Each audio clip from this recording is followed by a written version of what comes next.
Alright, so today I'm going to work on the Saab a little bit. The last video I said that I had a fluid leak, which I didn't know if it was power steering or trans fluid. I looked at it since then and it is trans fluid. The hard lines coming from the trans to the cooler two of them had pinholes in it. I thought it was only one. I replaced one and then went to check it, and the other one's still leaking, so I'm going to go ahead and fix that one now. Yeah, both, you can't really see. Both lines have a corner that looks like this that I can't actually see a hole in, but when I started the thing up and let it run, there's definitely fluid leaking out. So this one I've cut out. I'm just replacing the hard line. I'm cutting it out and replacing it with a section of rubber line, because I'm not going to bother replacing the entire hard line back to the trans. So we'll go ahead and get started on that. Disassembly and whatnot is going to be easy, because all I did was just throw the bumper back on. I just pulled that off to get a little bit more clearance.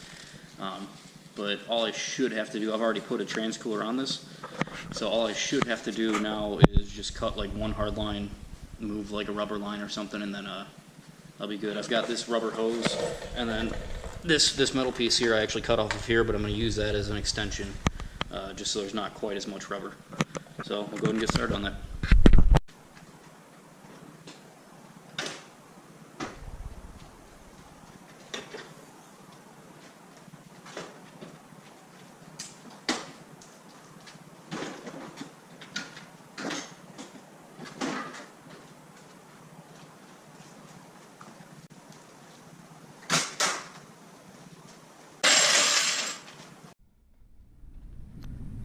Okay, so I don't know if you're gonna be able to see it all.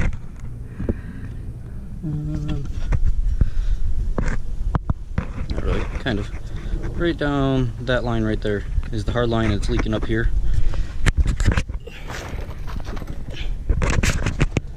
And if we go under, so here's the line I already did. So the hard line used to run to like here, the other one I replaced, and I had this hose.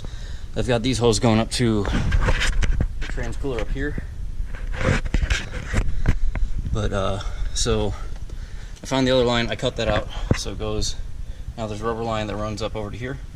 So now I've got to cut that hard line there. And then decide what I'm going to do. I'm not sure if I'm going to bypass the cooler here, the factory cooler, and just run to the new cooler, or if I'm going to hook it in. Probably it depends how much of a pain it's going to be to get to this line over here. Okay, so I ended up keeping the cooler in the radiator. I don't know how well you can see. I just cut from this line. Well, actually,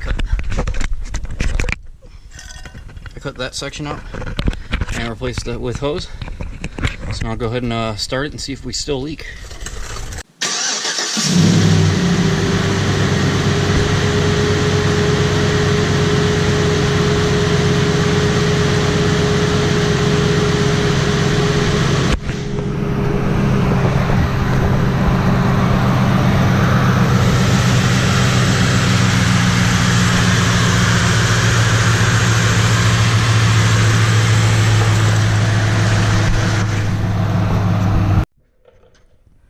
Alright, so there's no leaks, so now I'm just going to kind of button up the hose underneath and get the bumper back on. We'll drop it to the ground and make sure the fluid's all correct.